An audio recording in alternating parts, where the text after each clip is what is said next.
This is Amos Yee. At just 16 years old, he became Singapore's most infamous teenage YouTuber, a former child actor who suddenly reinvented himself as an online rebel. Only days after Lee Kuan Yew's death, Amos uploaded a video attacking Singapore's founding father, using harsh words and comparing him to dictators. Then, followed it up with videos targeting religions in Singapore. The country erupted. His videos spread everywhere, outrage poured in, and dozens of police reports were filed. Overnight, Amos Yee became a national headline, praised by some as a bold free speech warrior, dismissed by others as a disrespectful teen who didn't know when to stop. But no one could have predicted what would happen next, because Amos's story didn't end with viral fame. It spiraled into exile, controversy, and eventually a shocking criminal downfall on the world stage. This is the rise and fall of Amos Yee, a story of rebellion, escape, and a dark turn that stunned even his strongest supporters.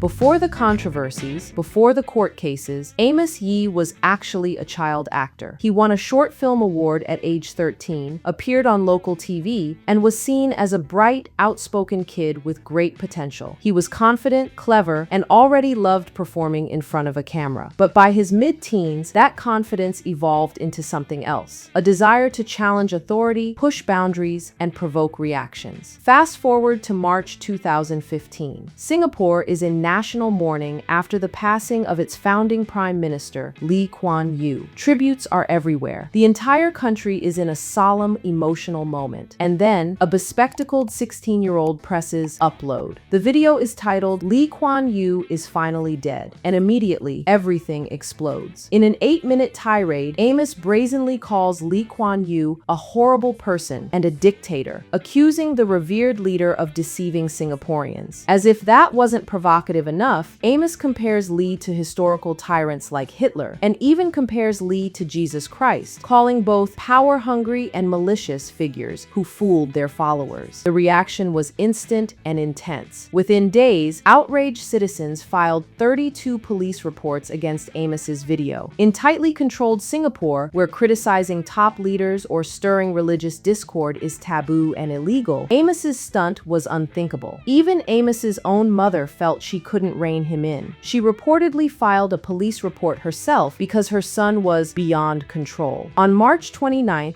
2015, police arrested Amos and charged him with wounding religious feelings, harassment, and posting obscene content, including a crude cartoon of Lee Kuan Yew and Margaret Thatcher in a compromising position. Suddenly, this outspoken teenager found himself in handcuffs, thrust from cyberspace into the very real world of Singapore's legal system. The state charged Amos as an adult, and his trial in May 2015 drew huge public interest. Curious onlookers and activists packed the courtroom, some there to support the teen rebel, others eager to watch him finally face the consequences. Amos pleaded not guilty, defiant to the last. But the verdict was perhaps inevitable. He was convicted on 2 counts, one for insulting religious Christians, another for obscenity. The judge condemned his actions as beyond acceptable, calling his remarks clearly derogatory and offensive to Christians. Amos was sentenced to 4 weeks in jail, a relatively short term, yet he had already spent 50 days in custody by then, so his sentence was effectively deemed served. After weeks behind bars, the teenage firebrand walked free, greeted by a crowd of cheering supporters and curious reporters. Amos Yee had become a folk hero to some, a villain to others, virtually overnight. International human rights groups decried his prosecution. Amnesty International called it a dark day for freedom of expression. The Committee to Protect Journalists blasted Singapore's outdated laws and urged authorities to drop the charges. To a segment of young Singaporeans, Amos was now a symbol of resistance, but to many, he was simply an insolent teen who insulted their revered leader and religion.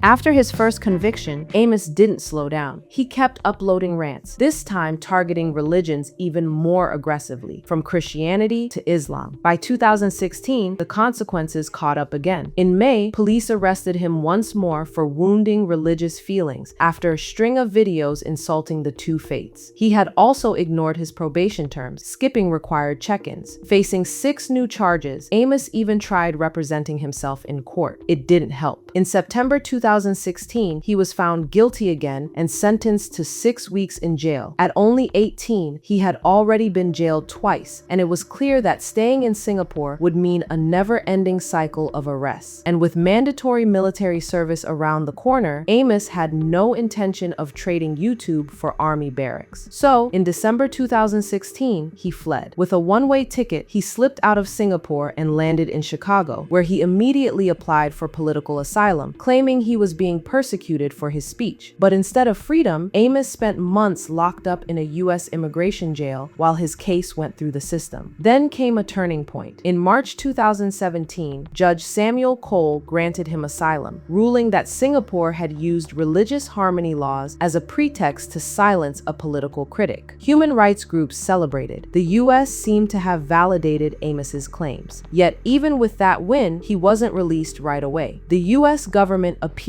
the ruling, and Amos stayed in detention for several more months, ironically spending more time behind bars in America than he ever did in Singapore. Finally, in September 2017, the appeal was dismissed. Amos walked out of ICE custody a free man after about 9 months locked up. Supporters saw him as a symbol of defiance. Critics back home insisted he'd been punished not for politics, but for harassment and religious insults. By late 2017, Amos Yee was officially an asylee in America, seemingly victorious, with a global platform and a fresh start. But this wasn't the end of his story. It was the calm before the darkest chapter of his life.